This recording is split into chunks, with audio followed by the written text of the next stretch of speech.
Председателот Ѓорѓе Иванов денеска започна со консултациите за тоа кому да го додели мандатот откако Никола Груевски не успеа да обезбеди мнозинство. Од кабинетот на Иванов информираа дека тој на средбата со председателот на Уставниот суд Никола Ивановски истакнал дека досега постапувал исклучиво во рамки на своите права, должности и надлежности, почитувајќи го Уставот на Република Македонија. ВМРО ДПМН бара од амбасадата на САД јавно да каже дали е против идејата на партијата да се одржат нови избори. Партијата бара појаснување дали ова може да се толкува како официјален став на новата администрација. ВМРО ДПМН побара и од Европската комисија да ја појасни на основа на кој дел од Уставот на Република Македонија Европската унија очекува председателот Иванов да определи лидер за формирање на што е можно поширока влада.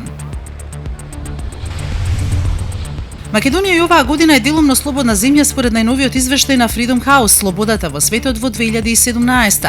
Земјава е меѓу најлошо рангираните европски земји со вкупно 57 поени на скалата од 0 најлошо до 100 најдобро рангирани. Зад Македонија во Европа се наоѓаат само Белорусија, Русија, Турција, Босна и Херцеговина и Косово.